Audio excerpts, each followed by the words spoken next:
This movie gave me all the feels I used to experience back in the 90s with summer movie blockbusters.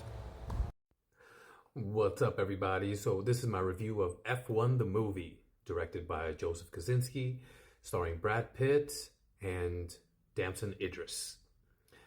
Now, this movie is what I've been waiting for the last couple of years, really, when it comes to summer blockbusters. You know, I grew up at a time when summer blockbusters were the thing, and I'm talking about the days of Independence Day or Mission Impossible, The Rock, even. You know, it's that time of year where you're definitely looking forward to the biggest, most fun, entertaining movies of the year. And this definitely fits the bill. This is one of those movies that it just works on so many different levels. Now, in essence, it is kind of a 2.5 hour commercial for F1 racing, but it's way more than that. Now, it follows the story of Brad Pitt, who plays Sonny Hayes, an old school race driver that has been recruited to mentor Joshua Pearce, played by Damson Idris.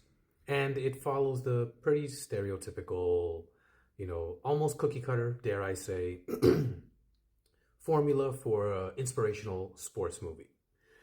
And so it has all of those beats that you would imagine if you've seen anything having to do with, you know, inspirational sports stories, whether it's Miracle or many others that have come up down the line in history.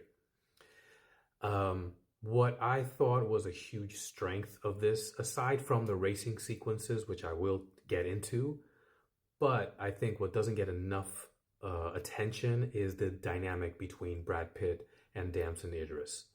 The characters themselves are great. You know, it's, yes, the old man, young gun, and they clash in many different ways, sometimes physically, at certain points. And then there's that, you know, many instances, and especially the one that you've seen in the trailer, where, you know, they're sitting at a table and they're kind of ribbing each other for being too old or too young, or they find some kind of common ground. But it's really, really well executed. You know, Brad Pitt, you know, him and Tom Cruise, as far as I'm concerned, are probably the last two movie stars in existence right now. And, you know, he's not mailing it in any way, shape, or form. He's like, this is a very, definitely a Brad Pitt kind of role. Like, he doesn't seem like he's having to dig too much into his toolbox from as an actor standpoint to bring out this character. He plays it very, very low key, very subtle, very laid back, but it still works. You know, you can imagine Brad Pitt is kind of like this guy in real life. And I think Damson Idris, keep an eye out for this guy. You know, he's got that appeal. He definitely pulls off the young, cocky, arrogant guy that you kind of love to hate. And of course, like I said, it's one of those types of movies that you've seen before, inspirational sports stories, but you see how you will really appreciate that moment when they finally kind of have that mutual respect for each other. And that just is paired so well with the racing sequences that are completely, you know, wow. It's just absolutely breathtaking. You know, it's like, yes, you kind of expect, you're not really surprised by it if you have seen Top Gun Maverick, because the same director of photography, but still, they really, even though the photography is great, it's the tension. It's basically the story of the story within the story of the race itself, you know, which is absolutely incredible.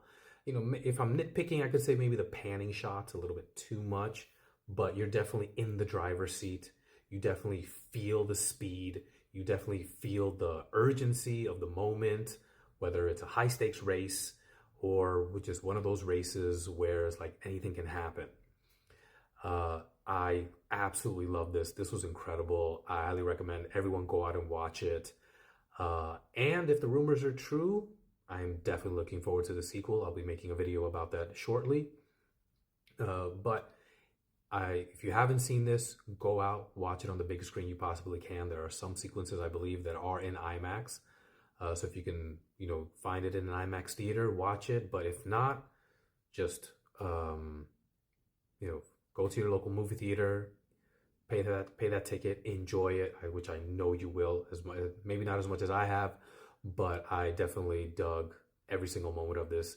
Yes, it is 2.5 hours, and they probably could have cut 15 to 20 minutes from it, but that's not to say that the movie drags, because it absolutely does not. It's a high-paced 2.5 hours, and by the time it's over, you're still thinking about the racing sequences. You're still thinking of like how they were able to pull this off, and you're just, it stays with you. It's not one of those disposable type of movies that is kind of a little too common for my taste nowadays. Anyways, what about you guys? Let me know your thoughts in the comments below. Smash that like button, give me a follow, and I'll see you guys next time.